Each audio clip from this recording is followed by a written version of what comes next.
नर नारियों, बच्चे और बच्चियों,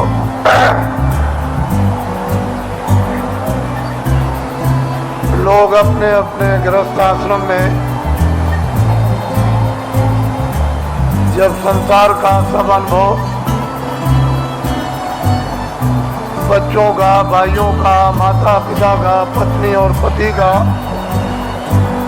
जब गृहस्थ आश्रम में अनुभव कर लेते थे तो अंत में मोह ममता को त्यागने के लिए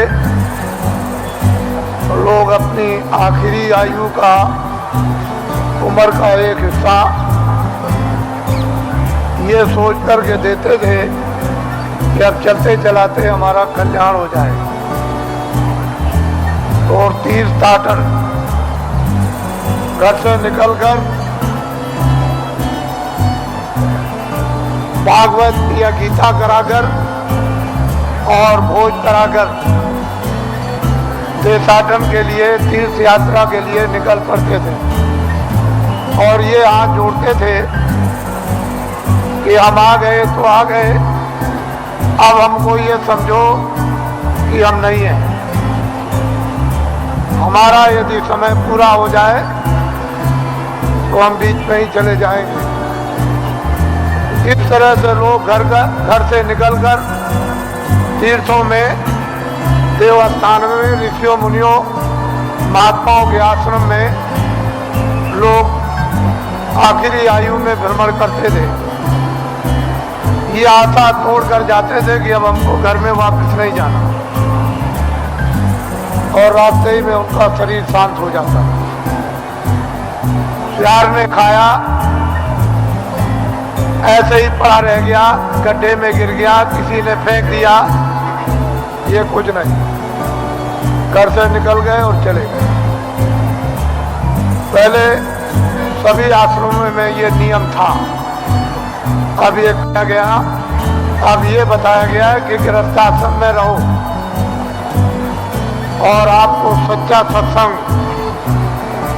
सच्चे महात्मा का मिलना चाहिए, जिससे सत्संग और उसके वायुमंडल में अगर यदि शरीर शांत होता है तो अपने को वो परम सौभाग्यशाली ये समझे कि मेरी आत्मा का हो गया कल्याण। मैं जो कह रहा था कि अगले साल इसमें से कितने लोग यहाँ पर जो बैठ करके सुन रहे हैं वो अगले साल यहाँ नहीं आ सकेंगे, उनका समय पूरा हो जाएगा। इससे ये मालूम होता है कि आपका समय साल से कम रह गया, इसलिए दोबारा फिर ये आपको अवसर नहीं मिलेगा। न तो आप दर्शन दे सकते हो और ना आप दर्शन कर सकते हो और ना आप सत्संग सुन सकते हो, क्योंकि श्वासों की पूंजी समाप्त हो जाएगी और अनमोल मनुष्य शरीर किराए के मकान से जीवात्मा को विवश और लाचार होकर के निकलना पड़ेगा। तो आपने देखा होगा, आज सुबह लाइन में खड़े हुए पूजा के लिए, न कोई बीमार है, आराम से खड़े हैं और पूजा की प्रतीक्षा में है कि हम वहां तक पहुंच जाएं और प्रसाद ले लें, और बस उतने ही में जमीन पर बैठे और शरीर छूट गया, यानी जीवात्मा शरीर से निकाल दी गई। ये जीव का बहुत ही अहोभाग्य, ऐसा अवसर जीवों को मिलता नहीं है। ऐसे वायुमंडल में, ऐसी देखरेख में, ऐसे संकल्प में, ऐसे संदेश में, मालिक की याद में, उसकी पूजा में अगर श्वासों की पूंजी समाप्त हो जाती है और शरीर से जाना पड़े तो उसकी संभाल हो जाती है, तो जीव इधर उधर नहीं जाता। महात्माओं को मालूम है ये जीव कहाँ जाएगा और इसका हिसाब किताब कहाँ पर होगा, वो पूरा उनको मालूम है। जिस तरह से खुली आंखों से आप हमको देखते हो बाहर की शरीर की आंखों से और मैं आपको देखता हूँ, इसी तरह से अंतर्ज्ञान दृष्टि के द्वारा वो सब कुछ दिखाई देता है कि जीव इधर से जैसे ले जाए जाते हैं वो कैसे जा रहे और कहाँ इनका हिसाब होता है, ये महात्माओं को सब मालूम। पिछली किताबों में महात्माओं ने बहुत कुछ आपके लिए निराकरण कर दिया है और उन्होंने आपको बहुत विश्वास दिला दिया, उसके कहने की जरूरत नहीं है। तो दो आदमियों का यहाँ पर शरीर छूट गया और कल दोनों के दोनों ही गए।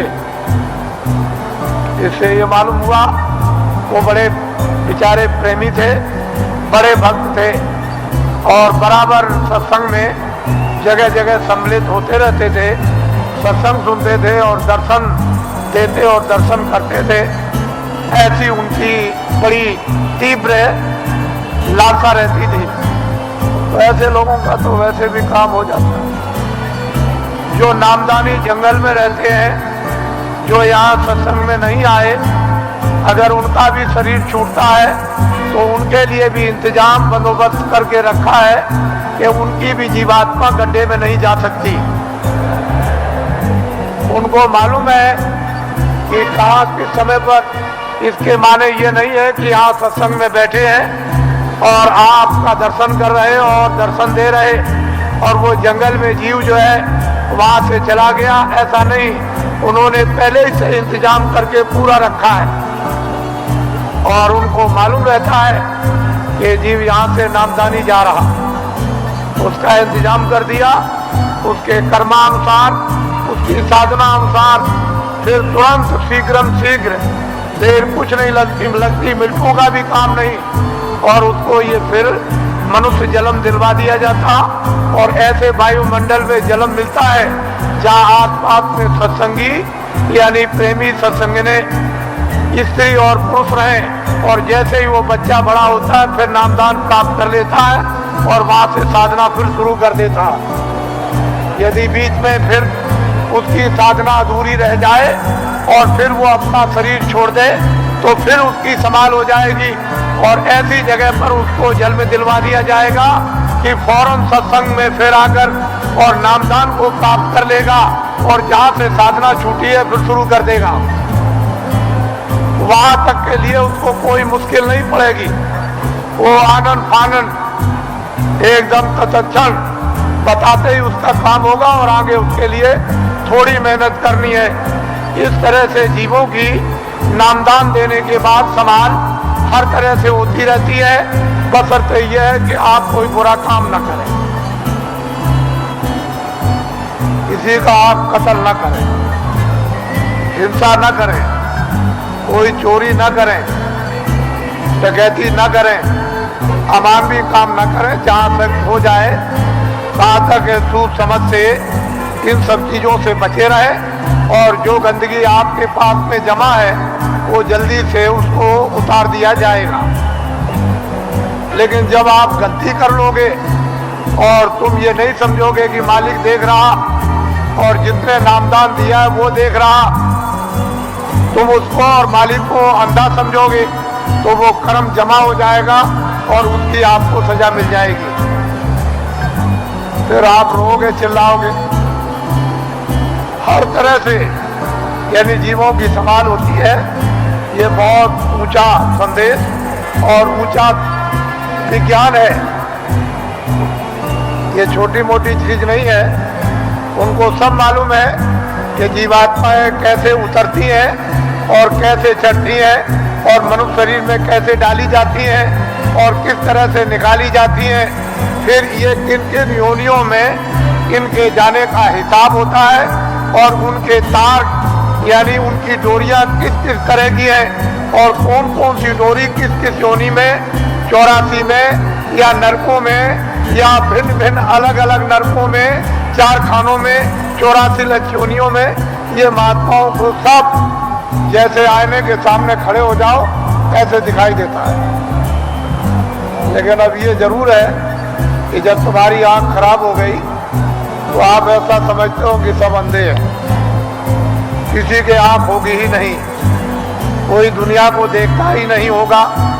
लेकिन जिसके आंख है वो तो कहता है सूरज है, चंद्रमा है, ये मकान दिखाई देता है, ये जमीन दिखाई देती है, पर सूर आदमी को क्या होगा, उसको क्या दिखाई देगा। इसलिए जगत अंधा हो गया है और बहरा हो गया, वो महात्माओं को पहचान नहीं पाता, समझ नहीं पाता, उसके पास समझने की बुद्धि नहीं और आंख अंधी हो गई तो कैसे पहचाने। कहीं अगर उसको आंख में आंख हो गई होती, वो दिव्य नेत्र ज्ञान चक्षु खुल गया होता, तब तो उस नूर में उस प्रकाश में पहचान लेता। तो हिंदुओं और मुसलमानों और सिखों और ईसाइयों, ये जाति दौलत, ये जन्म जात की संपत्ति महात्मा फकीरों के पास सबकी है। जो भी इच्छा करे, हिंदू मुसलमान सिख ईसाई, वो महात्माओं के पास जाकर के दौलत को ले आए, इस संपत्ति को ले ले। ये सबकी है, किसी एक की नहीं है। और जो इसमें भाव भक्ति करेगा उसको ये दौलत मिल जाएगी। भक्ति नाम किसका है? आज्ञा का पालन, और कोई भक्ति नहीं। भक्ति नाम कोई तस्वीर देखने का नहीं। तुमने मंदिर में मूर्त देख ली तो इसका नाम भक्ति नहीं, या तुमने गाना गा लिया, कोई प्रार्थना कर ली, इसका नाम भक्ति नहीं। जो महापुरुष आदेश दे उसका तुम पालन प्यार से करो, इसको कहते हैं भक्ति। यह है भक्ति। हमने राम को नहीं देखा, हमने कृष्ण को नहीं देखा, हमने तुलसीदास को नहीं देखा, हमने मोहम्मद साहब को नहीं देखा, हमने ईसा मसीह को नहीं देखा, हमने पैगंबरों को नहीं देखा, हमने योगियों को नहीं देखा, ऋषि मुनियों को नहीं देखा, तो आप किसका पालन करोगे?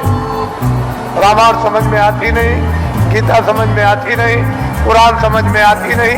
अगर समझ गए होते तो रहम ना आ जाता, फिर जालिम तो नहीं रहते, हृदय में दया नहीं आ जाती, निर्दयी तो नहीं रहते। लेकिन वो तो तुम्हारी समझ में आता नहीं। तो भक्ति नाम है आदेश का पालन।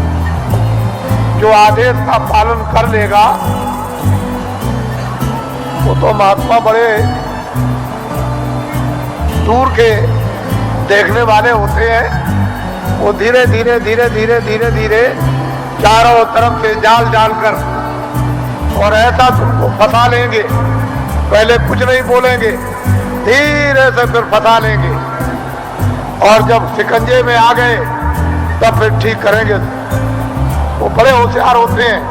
वो इस तरह से ठीक करते हैं जैसे एक भृंगी एक झींगुर को पकड़ते ही फौरन उसने मूंछ काट डाली बिल्कुल, और टांग काट दी, उसके पर को काट दिया और बिल्कुल उसको सरपुट कर दिया कि अब न उड़ सकता है न चल सकता। बिल्कुल करके बराबर कर दिया उसको एकदम, और उसको पकड़ लिया और ले गया और छेद पर अंदर की तरफ सुराख में बैठा दिया, और दरवाजे पर बैठ करके भृंगी बस फिर आवाज देता है 24 घंटे।